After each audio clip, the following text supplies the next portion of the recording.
අම්මා පල්ලා කියනවා තාත්තා පල්ලා කියනවා බුදුරජාණන් වහන්සේ රහතන් වහන්සේලා මේ සපත කළා මේ විදිහට ඊළඟට මේ ඔය සමහරවට බුදු පිළිම මේ වල හිස මත අත තබලා ඒ දිවුරණේවා තියෙනවා ඒ දිවුරණේ වගේ තියෙන භයානකකම මේ අද දවසේ මේ දේශනාව ඉගෙන ගන්න පුළුවන් ඒ තමයි ඒ ස්වාමීන් වහන්සේලා මේ ප්‍රේතිය දැක්කට පස්සේ ඒ ස්වාමීන් වහන්සේලාගෙන් වැඩිහිටි ස්වාමීන් වහන්සේ ඒ ප්‍රේතියකින් අහනවා නග්ගා දුබ්බන්න රූපාසි දුග්ගන්ධා පූති වායිසි කියනවා මේ කො උඹට කිසිම ඇඳුමක් නැහැනේ.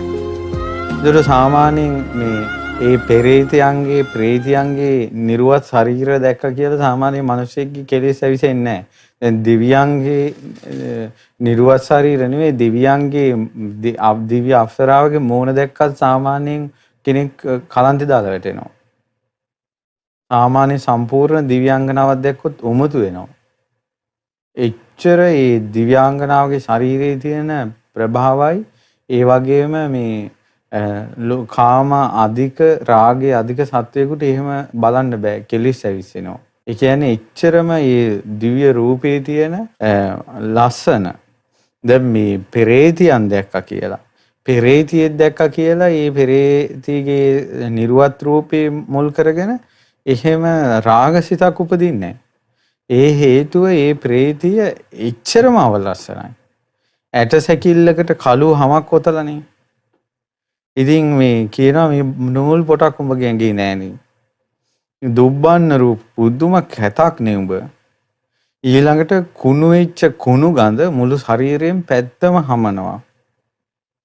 ඊට පස්සේ මක්ඛිතා පරික්කින්න කානුතුං ඉද තිට්ට සීති කියනවා තනිකර නිලමැස්සෝ මුළු ඇඟේම නිලමැස්සෝ ඇහිලා. උඹ කවුද තනින්න උඹ කවුද? ඒතර බලන්න මේ ප්‍රේතයන්ගේ ස්වરૂපය දැන් හිතා ගන්න. දැන් ඉතින් සාමාන්‍ය මිනිසුන්ගේ ඇඟවල වලට ප්‍රේත එනවා මේ වගේ ප්‍රේතයෝනේ එන්නේ. ආපුම මේ මිනිස්සු ගඳයි නාන්නේ දත් මදින්නේ ඉන්න තැනක් පිරිසිදු කරගන්නේ. ඒ ඉතින් මේ වගේ චරිත ශරීරات එක බන්ධන වෙනවා. ඒතකොට දැන් මේ බලන්න දැන් මේ තෙරුණාංශේ ප්‍රේතිය දැක්කා නිර්වත් හරීම කැතයි ඊළඟට ගඳ හැම පැත්තෙම පැතිරෙනවා නහයක් තියාගෙන ඉන්න බෑ ඊළඟට නිලමැස්සෝ වහගෙන ඊට පස්සේ ඇහුවා අහං ඊට පස්සේ කියනවා අහම් බදන්තේ පේතේම්හි අනේ මම පෙරේතයක් ස්වාමීනි දුග්ගතා යම ලෝකිකා මම මේ යම ලෝකෙ ඉපදිච්ච පෙරේතියක් ඊට පස්සේ මම මේ දුකේ වැටිලා ඉන්නේ පාපකම්මං කරිත්වාන පේත ලෝක මිතෝ ගතා මම පව් කරලා පෙරේත ලෝකෙ ඉපදුනා.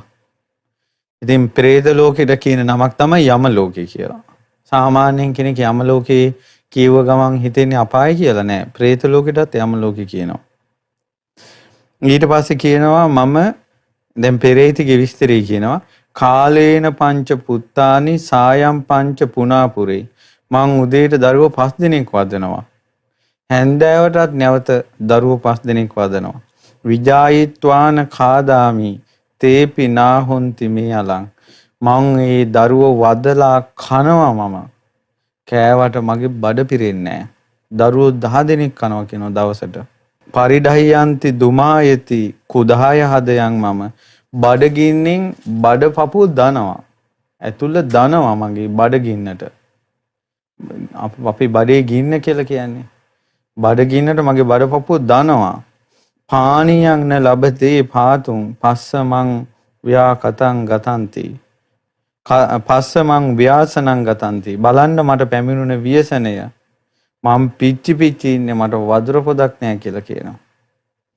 ඊට පස්සේ අහනවා කින්නු කායේන වාචාය මනසා දුක්ඛටං කතං සංඝයා වහන්සේලා අහනවා අපේ උඹ මොකද්ද කරපු පාපේ කිස්ස කම්ම විපාකේන පුත්ත මාංසානි කාද සීති ඊට පස්සේ කියනවා උඹ තමන්ගේම දරුවෝ පුත්‍ර මාංශය දරු මාස කණ්ඩ තරම් උඹ කරපු පාපේ මොකද්ද කියලා අහනවා.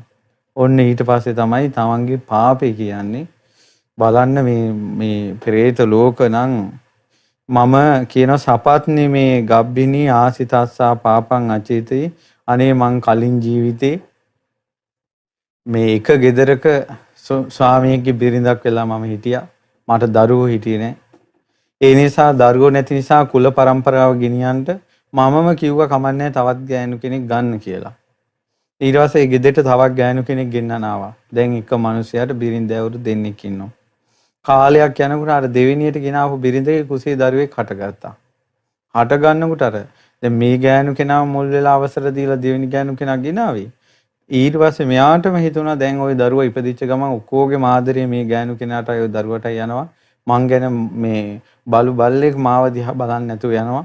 ඉතින් ඒ නිසා මේක හරියන්නේ නැහැ. මේ ඉන්නවනම් ඔක්කොම එක වගේ ඉන්න ඕන කියලා මෙයා වෙනම නීතිය හදාගෙන මෙයා මොකද කළේ? බෙහෙතක් හොරෙන් ගෙනල්ලා කන එක්කට අඹරලා දාලා දුන්නා.